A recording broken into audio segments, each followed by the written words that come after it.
Morning and welcome back to my YouTube channel. আশা করছি তোমরা সকলে ভীষণ ভালো রয়েছে। চলে এলাম তোমাদের সাথে আজকে অনেক দিন পর একটা ব্লগ নিয়ে। আজকে অ্যাকচুয়ালি যাব, আমার একটা ইনভিটেশন বাড়ি আছে, তো সেখানেই যাওয়ার রয়েছে। তো এই জাস্ট স্নান সেরে উঠলাম।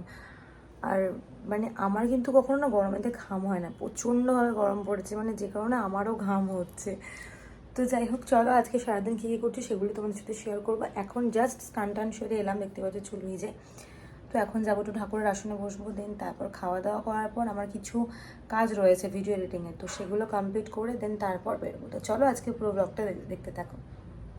এই ভিডিওটা বানিয়েছিলাম আমি, তাও প্রায় হয়ে যাবে 20 থেকে 25 দিন আগে। মানে ব্লগটা যে এডিটিং করে আপলোড দেবো সেই সময়টুকু আমি পাচ্ছিলাম না, এতই আমার কাজের চাপ। প্লাস যখন সময় হয় না হয় ফ্যান চলে, ফ্যান অফ করা যায় না, মানে এই সময় প্রবলেমের জন্য না মানে আমি ভিডিওটা না আপলোডে দিতে পারিনি তোমাদের জন্য। তো যাই হোক, দেখতেই পাচ্ছ আমি পুজো আজা দিচ্ছিলাম, আর সেই সময়টাতে কিন্তু ভীষণ গরম পড়েছিল। তারপর আমি চলে গেছিলাম আমাদের দোকানে, সামনে রাজুদার দোকান থেকে আমি কি দেবো সেটাই আর কি কনফিউজ ছিলাম, যে এবার যেহেতু প্রদীপদের ফ্যামিলির, তো সেই কারণে আমি কি গিফট কিনবো সেটা আমি বুঝতে পারছিলাম না। দেন আবের মাকে ডেকে নিয়ে এলাম, দেন মা আবার মা বললে মিল্টনের হটপটটা নিতে, এটা অ্যাকচুয়ালি মানে সুবিধা হবে, বাচ্চা তো সেই কারণে, বাচ্চা যেহেতু অন্নপ্রাশন। তো গাইজ এত গরম করছে, মানে কি বলবো, প্রচণ্ডভাবে গরম পড়েছে। আর এই যে তোমাদেরকে দেখালাম যেটা, এই যে নিয়ে এলাম মিল্টনের একটা ফ্ল্যাক্স নিয়ে এসেছি।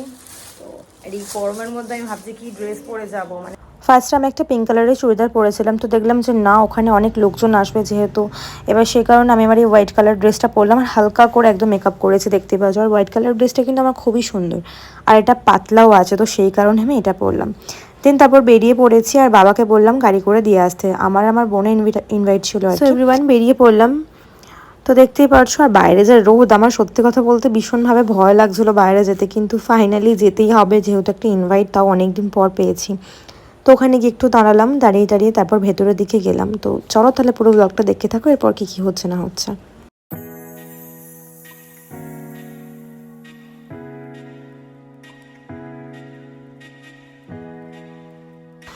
আর এই যে দেখতে পাচ্ছ পুচকিটাকে, ওরই এক ছেলে অন্নপ্রাশন ছিল, বাট আমি ভাবছিলাম এত গরমেতে ওই ড্রেস পোশাকগুলো পরবে কী করে, তারপর তো দেখলাম যে না, মানে বেশি সাজায়নি। আর এইখানে আমি আর আমার বোন অনেকক্ষণ বসেছিলাম, প্রায় 2 ঘন্টার কাছে বসেছিলাম।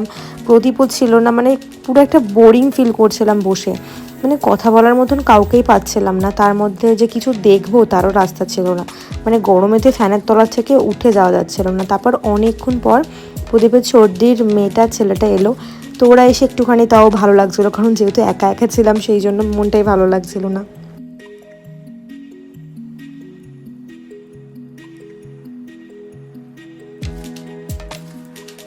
দুপুরবেলা কোনো বাড়িতে নেমন্তন্ন মানে খেতে যাওয়া, তার মধ্যে যদি 600-700 লোকের ইনভিটেশন থাকে, তাহলে বুঝতেই পারছো মানে যেহেতু লাইন দিয়ে যেন মনে হচ্ছে আমরা সেই খাবারের টেবিল ধরলাম। তো গাইজ এই ভিডিওটা এই পর্যন্ত, দেখা হচ্ছে আর একটা নেক্সট ব্লগে। টাটা।